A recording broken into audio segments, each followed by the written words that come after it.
Jesus, manso e humilde de coração,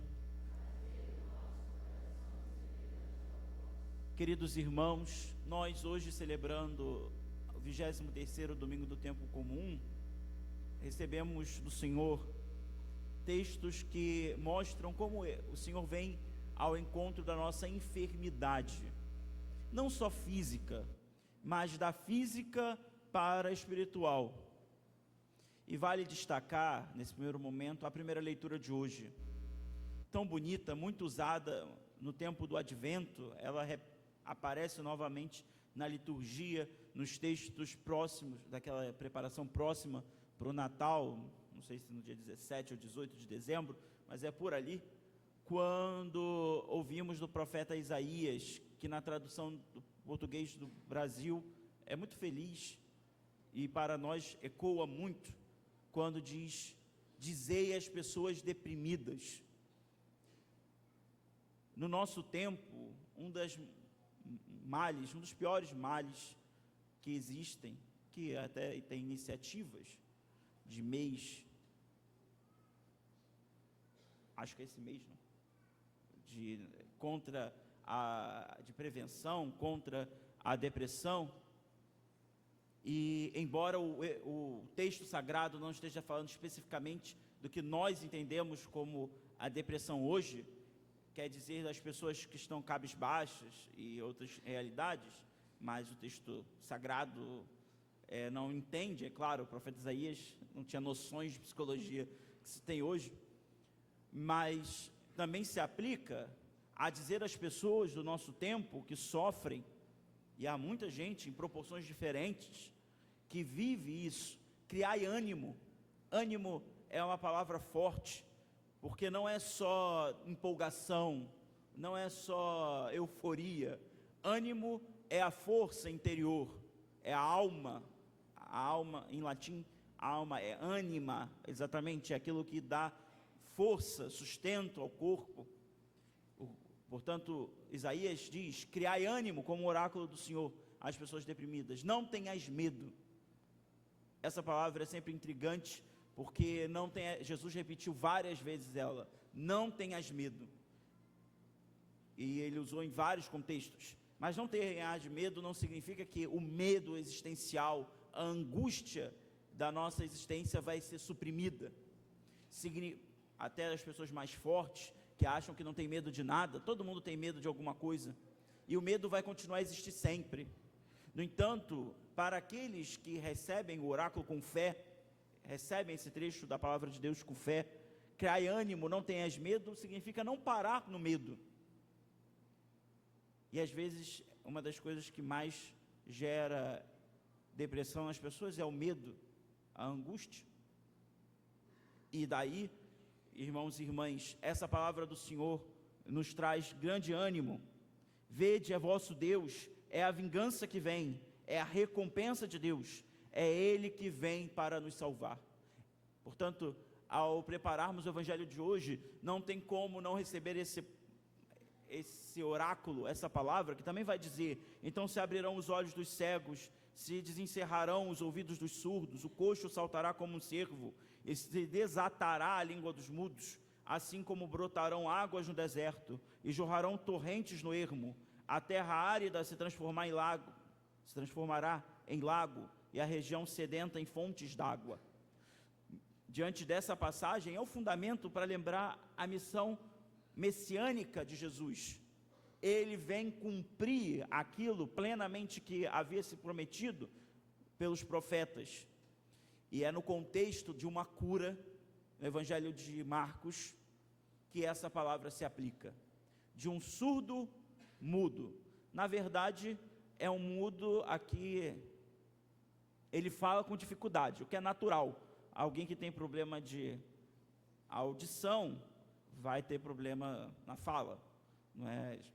Aqui é um fato que o evangelista destaca, mas para nós é muito importante lembrar que as curas que Jesus realiza não são benefícios exclusivos a uma pessoa somente.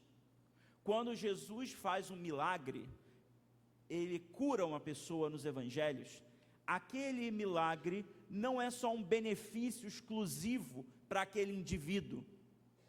Ele faz não só para manifestar seu poder, como se fosse uma exibição de poder e força. Até mesmo porque no evangelho de hoje diz que ele chama o surdo e leva para fora da multidão. Se assim se fosse uma manifestação de poder, como a gente vê hoje em dia, se falar dessas coisas, Jesus teria feito no meio da multidão, evidente, para que fosse ainda mais famoso. Mas ele faz fora da multidão e ordena que outros não contem a ninguém. É o chamado segredo messiânico, que faz parte da teologia de Marcos. Mas o importante ele tira aquele homem da multidão, porque o milagre não é marketing. A ação sobrenatural de Deus sobre uma doença, uma enfermidade, não é para criar marketing sobre Jesus, mas é para que haja fé, primeiro no coração daquele que é curado. Portanto, não é só a cura física. A cura física serve para que suscite fé. Se for a cura física só como um benefício, a cura perdeu o seu propósito. E ainda mais para aqueles outros que estão ali, é para que suscite a fé também daqueles que o acompanham. Daí, entendemos bem que a cura de hoje, para nós também tem um sentido espiritual, que atinge a todos nós. Porque o pecado criou em nós um isolamento, fez de nós surdos à graça de Deus. É claro que a surdez que o Evangelho está falando, a surdez é uma enfermidade física, mas daí a gente pode tirar também várias enfermidades que vêm não tanto fisicamente, mas espiritual, de forma a surdez. O pecado, isso é muito impressionante. Quando nós vamos mergulhando no pecado, nós vamos ficando surdo à vontade de Deus. A gente acaba só ouvindo as vozes que estão na nossa cabeça, e não a vontade de Deus. Vai cauterizando a nossa consciência. Na teologia moral, a gente fala de cauterizar, endurecer a consciência. Ou seja, aquela consciência, a voz de Deus está batendo, mas não abre, não é? Porque exatamente endureceu. E pior, tantas vezes, quando nós ficamos surdos à vontade de Deus, nossa interpretação fica debilitada. Eu não sei se vocês lembram, vocês são jovens, como eu ouvi dizer, tinha um programa na TV, nem sei se existe ainda, e um personagem no programa na TV, de uma anciã com debilidades auditivas, para ser politicamente correto, porque não pode mais chamar do que, sei lá, daqui a pouco ele vai me processar, mas chamava-se antigamente de velha surda, né? Não sei se pode ainda, desculpa se data máxima vênia, né, como falam direito, para alguém que possa se sentir ofendido a isso. Mas, enfim, que era um fato bastante curioso. Eu morria de rir quando era criança, em sentido figurado, né, porque eu não morri. Mas falava-se uma coisa para aquela mulher, ela entendia totalmente o oposto, não era isso?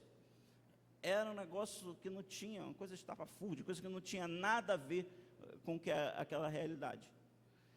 Às vezes a gente fica também assim com Deus, por causa do pecado. O Senhor fala, amai-vos uns aos outros, e a gente vai lá e mata o irmão. Exatamente porque a surdez espiritual, para nós, hoje imagem a partir daquele homem surdo de fato, né, e com dificuldade de falar, é para nós uma realidade. Quando nós não lutamos contra o pecado e nos afundamos nele, isso gera em nós uma certa surdez para Deus. Deus pode estar gritando, e às vezes nós falamos, mas Deus não está me falando. Bom, às vezes ele está com outdoor, né? Mas nós não estamos nem lendo, porque estamos cegos, e Deus às vezes está falando um megafone. Ou ele pode estar falando no microfone da igreja agora, e você pode estar conversando, dormindo, ou sabe Deus, mexendo no celular, fazendo o quê? Certamente por WhatsApp ele não vai te mandar uma mensagem agora, não?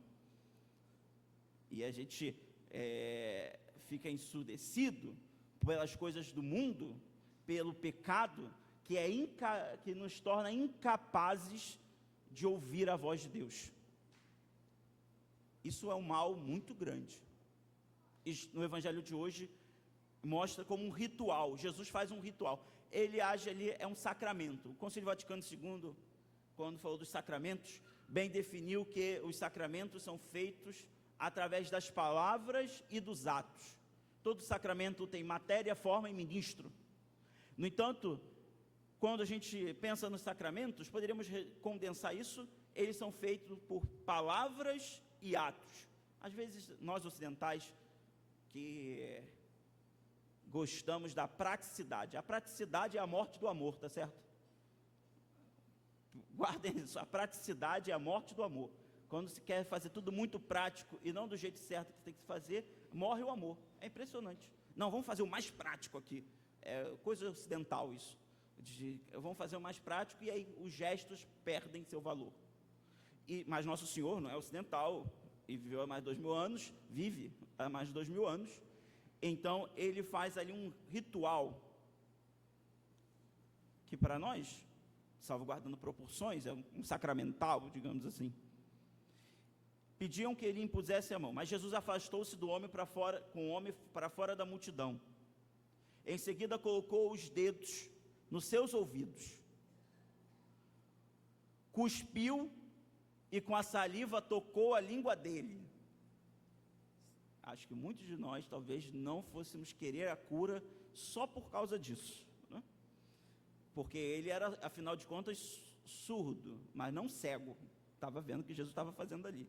E aí, a gente é cheio de história, né?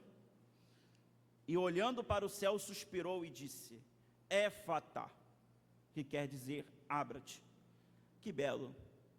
Aqueles atos de tocar é uma manifestação ali de autoridade, de poder, de transmissão do poder de Deus. A saliva evoca o sopro divino da vida. E então Jesus olha, ergue-se para o Pai, olha para o céu e suspira. Como alguém que reza com tranquilidade, sabe que o Pai o ouviu. E diz: Éfata, uma autoridade que a gente usa no rito do batismo, que inclusive vem da igreja primitiva. É um rito complementar, nem sempre se usa, mas o ministro do batismo, seja o diácono, o padre ou o bispo, fazem isso tocando nos ouvidos e na boca das crianças quando elas deixam, não é? Ali dizendo que para que ela abra os ouvidos, para o quanto antes ouça a palavra de Deus, e abra os lábios para que também o quanto antes, quanto possa, louve a Deus. E se diz essa palavra que Nosso Senhor diz: Éfata, abra-te. Essa palavra é uma palavra impactante. Abra-te aqui, para aquele homem, é o sentido físico, mas para todos nós é abrir a vida à graça de Deus. É uma vida aberta à transformação que Deus quer. É a vida aberta para sair da surdez espiritual, para sair da vida de pecado. Quando eu falo sair da vida de pecado, não estou falando os pecadores como se fossem os terceiros. Estou falando para todos nós. Para abandonar os nossos pecados, porque somos pecadores todos, e abandonar isso para se abrir à graça de Deus. Por isso, Papa Bento XVI, ao comentar esse texto, dizia: Cristo fez-se homem para que o homem se torne interiormente surdo-mudo porque o homem se tornou interiormente surdo-mudo pelo pecado. Seja capaz agora de escutar a voz de Deus, a voz do amor, que fala ao coração, e assim aprenda por sua vez a falar a linguagem do amor, a comunicar com Deus e com os outros. Aquele homem falava com dificuldade porque ele não ouvia. Nós tantas vezes também não falamos as coisas do céu e as coisas de Deus porque estamos surdos pelo pecado e não usamos a linguagem do amor. A linguagem do amor só existe, embora existam livros que digam de outras tantas linguagens do amor e tal, coisa, mas para nós, claramente, a linguagem do amor é a linguagem de Cristo crucificado, que deu a sua vida para a nossa salvação. Portanto, meus irmãos e irmãs, também hoje o Senhor dá um grande éfata para nós. Abra-te, imperativo, abra-te o coração, abra-te a vida. Éfata para os nossos ouvidos, a graça, para que pelo ouvido comece a fé. A fé, a igreja ensina, está no catecismo, a fé começa pela audição, não é pela leitura, é sim pela audição, por receber, ouvir a Deus. Nós que temos tanta dificuldade em ouvir no nosso tempo, não porque somos surdos, talvez alguns de nós, mas não por isso, porque nós temos tantas informações e tanta dificuldade de ouvir as coisas no nosso tempo, de ouvir as pessoas. É preciso, portanto, hoje, mais uma vez o Senhor, através desse milagre, nos exorta, abre a vida, abre o ouvido, para assim ser transformado. Quem ouve a Deus, fala as coisas segundo a vontade de Deus. Quem não ouve a Deus, fala as coisas da sua cabeça. Sabe? A pior coisa é você encontrar a pessoa assim, falando das coisas da sua cabeça. Que eu acho. Sim, todo mundo pode achar alguma coisa. Mas, quando nós falamos segundo ouvir a Deus, quando nós rezamos, nós falamos a vontade do Senhor. E falamos a linguagem do Senhor para os outros. E isso transforma a realidade, transforma a vida. Peçamos ao nosso Senhor que Ele também nos toque hoje, toque nossos ouvidos, nossa boca, para que também nossa audição, nossa fala seja transformada nele. Louvado seja nosso Senhor Jesus Cristo.